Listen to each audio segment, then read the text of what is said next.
시장과 종목에 대한 정확한 판단에 한 걸음 더 다가보는 마켓맨, 저는 신한투자증권 최진석입니다. 오늘도 두 가지 외신 기사와 함께 시장과 종목에 대한 이야기 풀어가 보도록 하겠습니다.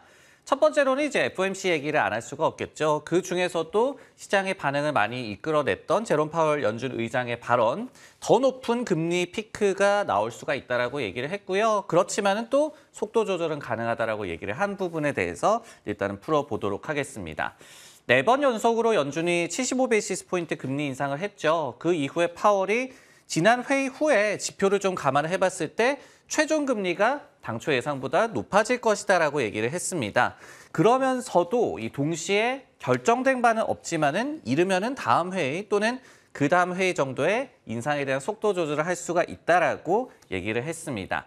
물론 더 중요한 발언들이 있었죠. 갈 길이 멀다라고 좀 표현을 했고요. 그리고 이제 인상 중단을 고려하기에는 매우 성급하다, very premature라는 그런 표현을 써서 이렇게 또 일축하는, 그 기대감을 일축하는 발언을 전하기도 했습니다.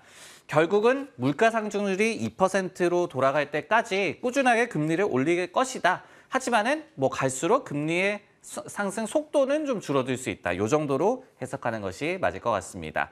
참고로 9월 점도표를 저희가 참고를 해본다면은 연준이 올해 금리 4.4% 그리고 내년도에는 4.6% 정도를 시사하고 있는 그런 상황이죠. 이 경우에는 이제 12월 달에 50bp 금리 인상이 굉장히 유력해 보이는데 뭐 속도 조절은 맞다. 이렇게 볼 수 있는 트렌드라고 볼 수가 있겠습니다. 네, 이렇게 파월 연준 의장의 발언이 전해진 이후에 일단 이날 시장의 반응은 굉장히 부정적이었습니다. 그러면은 이제 앞으로를 저희가 내다봤을 때 판단을 어떻게 내려볼 것인가? 쏘쏘라고 제가 한번 판단을 내려봤는데요. 오늘 일단 시장이 급락을 했습니다. 하지만은 그 이후에 반전이 있을 수는 있다. 하지만은 여러 가지 당면 과제가 남아있다. 이렇게 혼재 양상으로 좀 정리를 해볼 수가 있을 것 같습니다. 통상적으로 아니면 뭐 특히 올해 그런 트렌드가 좀 분명하게 나타나고 있죠.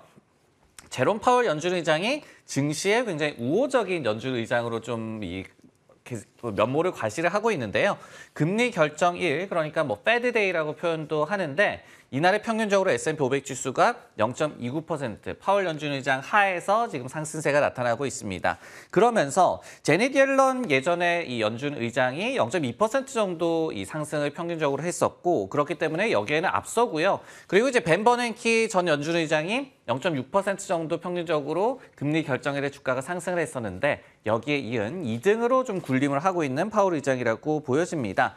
이날 속도 조절을 시사하기는 했지만은 결국은 최종 금리가 더 높을 것이다. 그리고 물가 정상화까지는 갈 길이 멀다라고 발언을 하면서 급락을 했었죠. 이렇게 실망 반응이 좀 나타났습니다. 하지만은 데이터 트랙이라는 기관에 따르면요. 파월 이후에, 그러니까 파월 이후 연준대회에서는 주가 흐름이 굉장히 좋았지만은 다음 날에는 부진한 트렌드가 있었다라고 얘기를 하고 있었습니다. 그리고 일주일 뒤를 살펴봤더니 주가가 결국은 보합권이더라라고 얘기를 했거든요. 그렇기 때문에 반대도 성립을 한다라고 한다면은 뭐 오늘의 급락이 꼭 장기 약세장을 다시 한번 시사하는 것은 아니다. 필연은 아니다. 이렇게 좀 말씀을 드리고 싶습니다.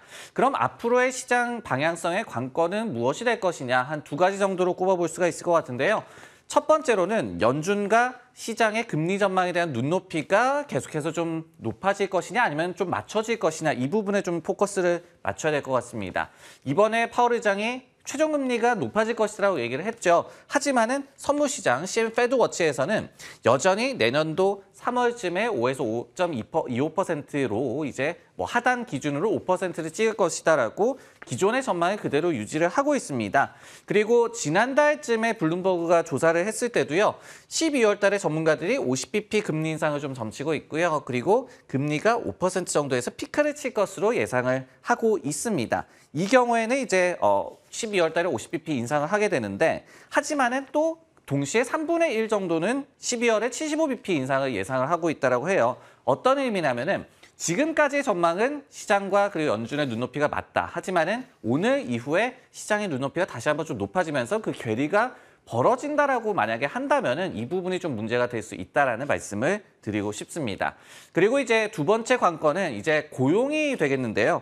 결국은 빠른 금리 인상 속도 조절이라든지 아니면은 인상을 중단하는 것은 고용시장의 냉각이 굉장히 필요하다라고 말씀을 드리겠습니다. 하지만 이 부분에 대해서 시간이 더 필요하다라는 게 주요 기관들의 중론인 것 같아요. 예를 들어서 UBS 같은 경우에는 경기는 분명히 좀 둔화되고 있다. 하지만은 정책 전환을 하기에는 불충분하다. 강한 고용시장이 금리 인하로의 전환을 막을 것이다라고 얘기를 하고 있고, 그리고 이제 데이터 트랙 같은 기관에서도 고용 때문에 연준이 시장이 원하는 것을 주지 않을 것이다라고 얘기를 하고 있습니다. 그렇기 때문에 이날의 증시 급락에 좀 실망할 필요도 없겠지만은 고용을 좀 지켜보면서 실제로 연준의 또 눈높이가 계속해서 높아지는지는 계속해서 좀 살펴봐야 될 것 같습니다.